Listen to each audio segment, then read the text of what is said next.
Sunu Presse, à la présentation Aïcha Toupam. Sunu Presse vous est offert par le Grand Carnaval de Dakar. Bonjour, les nouvelles arrestations ont vu l'anarchie dans la vente du mouton et la cherté du carburant, entre autres sujets, sont mises en exergue par les quotidiens reçus ce matin. Amadou Ba dans le viseur de la justice, lit-on dans le journal Observateur, revenant sur l'affaire des dépôts à terme. Selon le journal, 141 milliards 87 millions 194 249 francs CFA placés, cassés, non versés au trésor public. Revenant sur le système parallèle de gestion des finances mis à nu par la Cour des comptes, à qui demande l'ouverture d'une procédure pénale. Le journal revient également sur Cheikh Tidiane Diop, ancien DG du Trésor, secrétaire général du ministère des Finances au moment des faits cités dans cette affaire.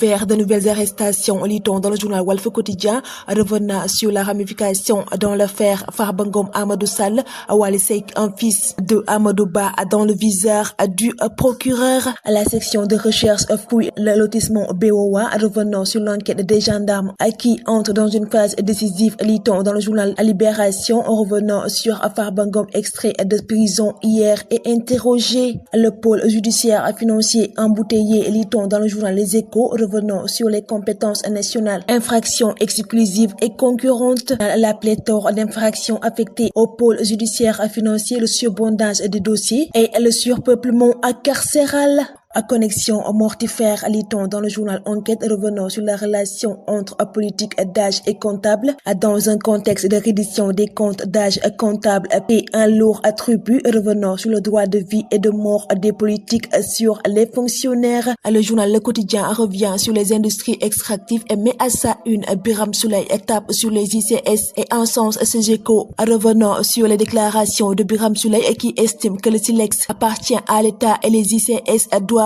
pas l'enterrer. Il estime avoir commis un dossier pour faire le constat. Une plainte contre l'insulteur jouera sur la table du procureur, lit-on dans le journal Tribune, revenant sur la plainte au nom de la famille de l'ancien président de la République Macky Sall. Une autre plainte sera déposée aujourd'hui pour injure publique. L'État prend le bélier par les cornes, lit-on dans le quotidien national Le Soleil, revenant sur l'approvisionnement en moutons de Tabaski. 28 mesures adoptées en Conseil des ministres sur un besoin à 830 000 moutons et 230 seront importés. Disponibles des points de vente, recrudescence du vol de bétail et subvention de l'aliment, les doléances des éleveurs. Le journal Sud Quotidien abonde dans ce même siège et met à sa une l'État passe à l'offensive, revenant sur l'anarchie dans la vente du mouton et vol de bétail. Pourquoi l'essence coûte plus cher au Sénégal, s'interroge le journal Rewmi Quotidien, revenant sur le prix du carburant en Afrique de l'Ouest. Arsenal peut-il priver Paris d'une deuxième finale, s'interroge le journal Record, revenant sur la Ligue des Champions et les demi-finales retour entre Arsenal et Paris Saint-Germain. Le journal revient également sur les matchs explosifs entre le Barça et l'Inter de Milan. Le Carnaval de Dakar célèbre le riche patrimoine culturel